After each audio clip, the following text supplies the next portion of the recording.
हे झाड कोणतं तुमच्या लक्षात आलं असेल तर कमेंट करून सांगा। तोपर्यंत या झाडाची आणि झाडाच्या मालकाची गोष्ट मी तुम्हाला सांगतो। यवतमाळ जिल्ह्यातील खर्शी गावातील शेतकरी केशव शिंदे यांच्या 2.29 हेक्टर जमिनीवर रेल्वेने वर्धा यवतमाळ पुसद नांदेड या रेल्वे मार्गासाठी भूसंपादन केलं होतं। जमीन त्यात असलेली विहीर यासाठी शिंदे कुटुंबियांना मोबदला मिळाला। मात्र या जमिनीवर एक 100 वर्ष जुनं रक्तचंदनाचं झाड होतं, ज्याची किंमत शिंदे कुटुंबांना 2013-14 पर्यंत माहिती सुद्धा नव्हती। रेल्वेच्या सर्वेक्षणादरम्यान कर्नाटकातील अधिकाऱ्यांनी या झाडाची खासियत आणि बाजारातील उच्च किंमत सांगितली।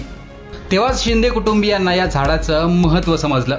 रक्तचंदन हे दुर्मिळ आणि मौल्यवान लाकूड आहे, ज्याचा उपयोग फर्निचर, हस्तकला आणि औषधी उद्योगात केला जातो।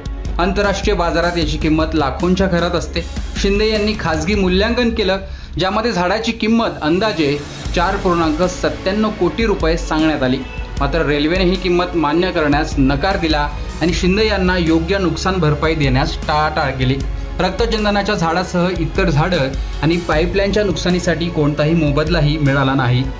2014 पासून शिंदे कुटुंबाने जिल्हाधिकारी, वन विभाग, रेल्वे आणि सिंचन विभागाशी संपर्क केला, पण त्यांचा आवाज ऐकला गेला नाही।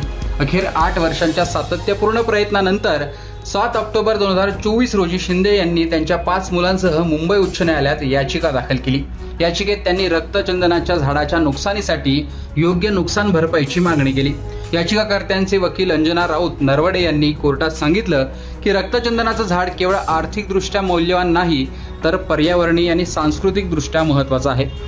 त्यांनी झाडाचं मूल्यांकन आणि त्यांच्या नुकसानीमुळे शेतकऱ्यांना झालेल्या आर्थिक हानीवर जोर दिला। त्यानंतर मुंबई उच्च न्यायालयाच्या नागपूर खंडपीठाने शिंदे यांच्या याचिकेवर सुनावणी करताना रेल्वेला 1 कोटी रुपये कोर्टात जमा करण्याचे आदेश दिले।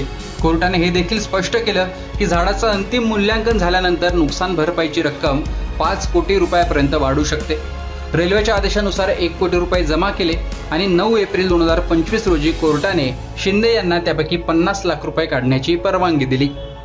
हा निर्णय केवळ शिंदे कुटुंबियांसाठीच नाही, तर इतर शेतकऱ्यांसाठी एक मोठा दिलासा आहे, ज्यांच्या जमिनी आणि संसाधनाचं भूसंपादन केलं जातं आणि योग्यरित्या मूल्यांकन होत नाही, त्यांच्यासाठी हा निर्णय महत्त्वाचा मानला जातोय। याचिकाकर्त्यांच्या वकिलांनी सांगितलं की रक्तचंदनाच्या झाडाचं मूल्यांकन अद्याप पूर्ण झालेलं नाही आणि भविष्यात याची किंमत आणखीन वाढूही शकते। मी पंजाब केशवराव शिंदे खर्शी येथील रहिवासी असून आता नुकताच नागपूर हायकोर्टाने निकाल दिलेल्या याचिकेमधील हेच रक्तचंदनाचे झाड आहे। सध्या उन्हाळा असल्यामुळे सगळं पानझड झालेले आहे। सदर रक्तचंदनाचं मूल्यांकन वन विभागाला उभ्या झाडाचं करता न आल्यामुळे, अवॉर्डमध्ये घेण्यात न आल्यामुळे आम्ही याचिका दाखल नाईलाज असतो आम्हाला उच्च न्यायालय नागपूर येथे याचिका दाखल करणे भाग पडले। सदर याचिका दाखल झाल्यानंतर जवळपास 8-9 नोव्हेंबर 2024ला याचिका दाखल केली होती आणि काल 9/3/2025 रोजी न्यायालयाने निकाल दिलेला आहे।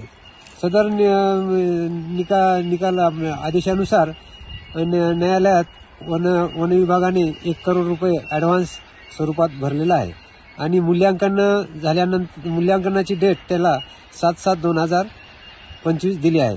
7/7/2025 पर्यंत जर त्यांनी मूल्यांकन नाही दिलं तर उर्वरित 50 लाख रुपये आमच्या खात्यात वळती करणार आहेत। सध्या 50 लाख रुपये न्यायालयात जमा ठेवण्यात आलेले आहे। केशव शिंदे यांनी सांगितलं, आम्हाला सुरुवातीला या झाडाची किंमत माहिती नव्हती। रेल्वे अधिकाऱ्यांनी सांगितल्यानंतर आम्ही त्याचं मूल्यांकन केलं, पण रेल्वेने आमची मागणी मान्य केली नाही। आम्ही हार मानली नाही आणि कोर्टात गेलो।